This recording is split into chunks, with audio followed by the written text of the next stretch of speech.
The room was silent except for the sound of the clock ticking as Jason sat hunched over his desk, surrounded by piles of textbooks and papers. The late-night glow of his desk lamp cast long shadows across the room, highlighting the exhaustion on his face. Every inch of him screamed determination, though his body could barely keep up. He had worked for hours, finishing his final assignment for the semester. He wasn't just doing it for a grade. This was his ticket out. Every page he wrote, every equation he solved, he poured his dreams into it. Jason had always dreamed of becoming something greater than his circumstances, something that didn't fit into the box people had built for him. But every day at school, that dream felt more and more distant. The world was constantly reminding him of who he was and where he was supposed to stay. But he didn't care. He refused to let the world define him. Not this time. He had fought through every hurdle life had thrown at him. Every morning, he stood tall in a classroom where no one believed in him. A place where people like him were expected to fail, but not him. He was different. His dream was bigger than the obstacles, bigger than the small-minded people who tried to push him down. Finally, it was time to hand in his assignment. He grabbed the paper, carefully placed it in an envelope, and walked towards the teacher's desk. His heart raced, not out of fear, but anticipation. This was his chance to prove them wrong, to prove everyone who doubted him wrong. But as he laid the envelope on Mrs. Harper's desk, he noticed her cold, almost dismissive glance.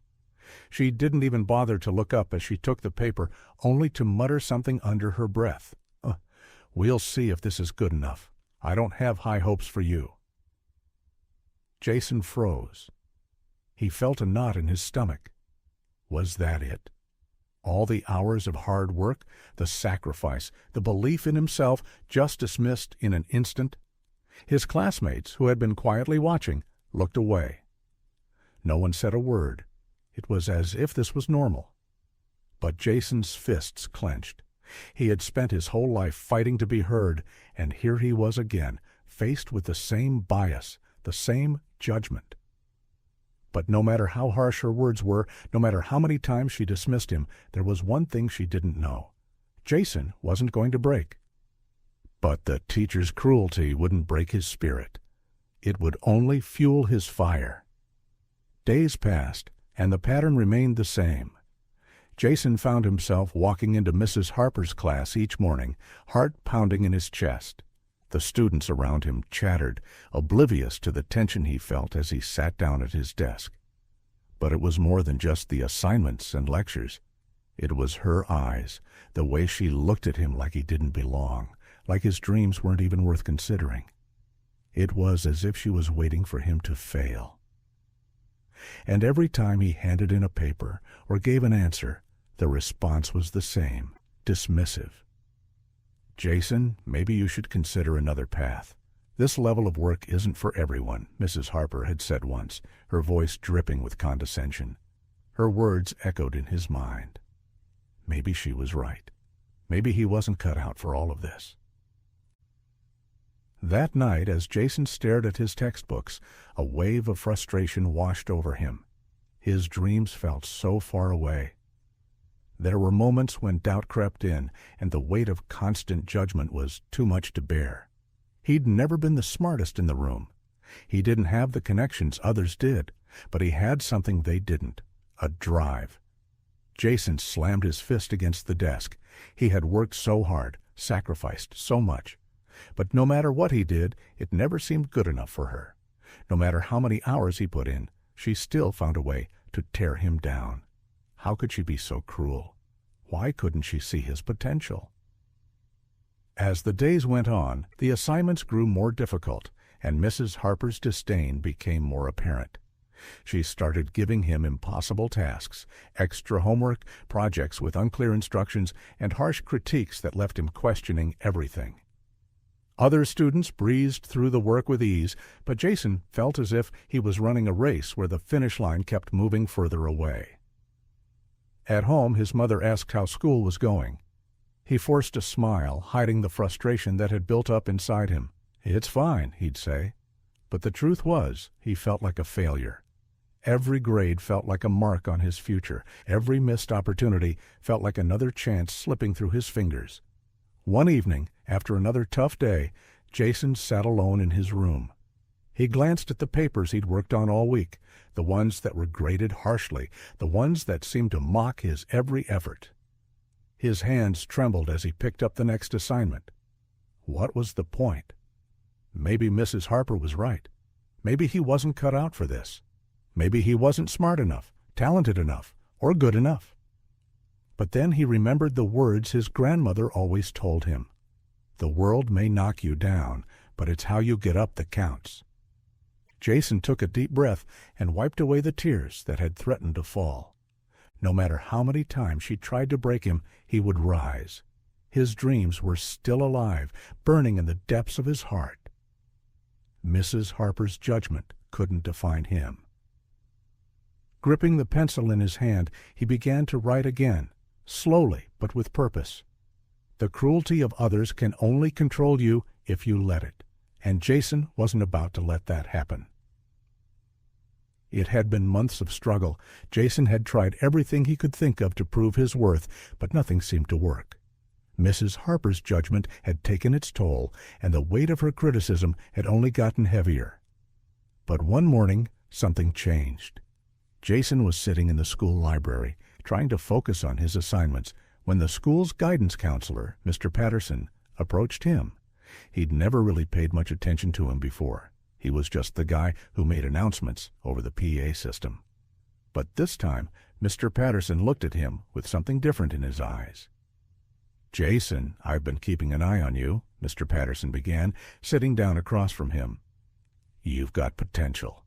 I can see it in your work, and more importantly, I see it in the way you carry yourself. You're not the type to back down. That's exactly the kind of student we need around here." Jason blinked, caught off guard by the compliment. "Me?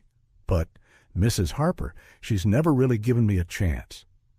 Mr. Patterson nodded, his face serious. "I know. But listen, I've got an opportunity for you. It's a scholarship program for students who show determination even when the odds are stacked against them. It's competitive, but I think you could make it." Jason's heart skipped a beat. A scholarship? The possibility seemed too good to be true. He hadn't even considered applying for scholarships. His focus had always been on surviving the day-to-day battles with his teacher. But this was different. This was an actual chance to get out, to prove that he wasn't just another student dismissed by the system. "I know it sounds too good to be true, but I believe in you," Mr. Patterson said, sliding a brochure across the table. "Take a look. If you want it, it's yours. But you'll have to work hard. It's not going to be easy." Jason held the brochure in his hands, his fingers trembling. His first instinct was to say, no, what if it was just another dead end? What if it didn't work out? But then he remembered everything he had been through, the late nights, the self-doubt, the constant fighting just to be heard. He'd come so far already. He wasn't going to back down now. He looked up at Mr. Patterson. "I'll do it. I'm not giving up." Mr. Patterson smiled. "I knew you'd say that." Over the next few days, Jason immersed himself in preparing for the scholarship application. He studied harder than ever, took extra steps to refine his essays, and practiced answering difficult questions in mock interviews. There were nights when he felt like he couldn't keep going, when the pressure felt overwhelming. But then he thought about the people who had doubted him, the ones who told him he couldn't do it. That was all the motivation he needed. One evening, his mother sat next to him, watching as he typed his final essay.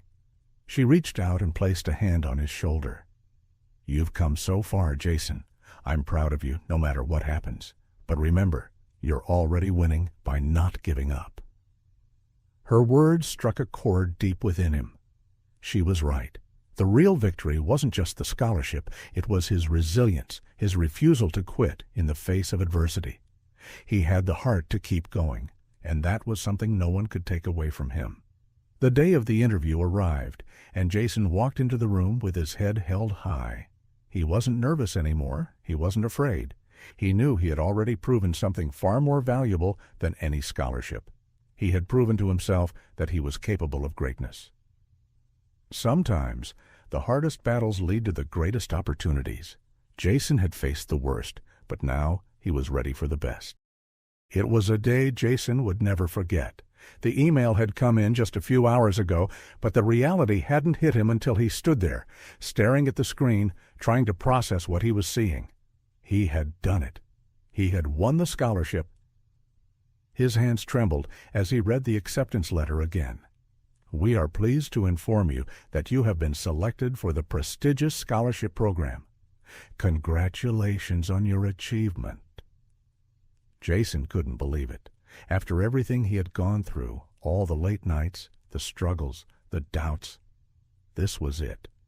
This was the moment that made it all worth it. But he knew there was one person who wouldn't be pleased: Mrs. Harper. Later that afternoon, Jason was called into the principal's office. When he walked in, he saw Mrs. Harper sitting at the desk, her usual stern face replaced with a look of shock. The principal, Mr. Williams, sat across from her, clearly trying to contain a smile. "Jason," Mr. Williams began, "we just received some incredible news. You've been awarded the scholarship and you're officially accepted into your dream school. Congratulations." Jason's heart swelled with pride as he sat down. He could already feel Mrs. Harper's gaze on him, and he knew she had something to say. The words were coming, and she couldn't hold them back for long. I don't understand," Mrs. Harper stammered, looking at the letter in disbelief.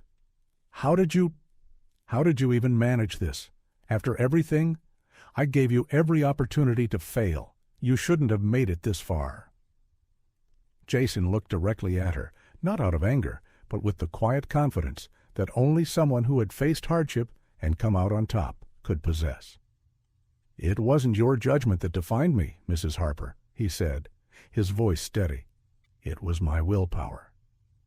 Her face flushed a deep red, and for the first time Jason saw a crack in her usually unshakable demeanor. She was stunned. She didn't know how to respond because there was nothing to say. All the bias, all the unfair treatment, all of her attempts to hold him back, it had all been for nothing. Jason had done it. He had proven that no one, not even the people in positions of power, could define his worth. The principal smiled warmly. "Jason, you've shown an incredible amount of strength, and we couldn't be more proud. Your success is a testament to your character. Keep pushing forward." As Jason left the principal's office, his chest swelled with pride. He knew that this was just the beginning. This scholarship was not just a victory over Mrs. Harper, it was a victory over every obstacle he had ever faced. Jason's success was more than just academic. It was a triumph of the human spirit, proving that determination could break through even the harshest barriers. It wasn't the teacher's judgment that defined him, but his own willpower. Jason stood on the campus steps, gazing at the towering buildings of his new university. The air felt different here, clearer, full of possibilities. It was a world he had dreamed of for years, but now it was real. The scholarship was just the beginning. Now he had the chance to build a future that had once seemed so far out of reach. As he looked around, his phone buzzed. It was a message from his mentor, Mr. Carter, who had been guiding him through this journey. The text read, "You've earned this, Jason. Keep pushing forward. This is just the start." Jason smiled and took a deep breath. He thought back to those long nights when he felt like giving up, when the weight of the world felt unbearable, but he had refused to let it define him. Every setback, every moment of doubt, had only made him stronger. He had learned that success was not about avoiding failure. It was about getting back up and trying again, no matter how many times life knocked him down. Now he was standing on the brink of something bigger. The path ahead was filled with challenges, but they no longer scared him. He was ready to show the world that his future was not determined by the limitations placed on him by others, but by his own strength, determination, and resilience. As Jason walked toward the main entrance of the university, a thought crossed his mind. The journey had been tough, but in the end, The struggle had shaped him into who he was meant to be. And now there was no stopping him. When the world tries to break you, your future is built by the strength you have to keep going.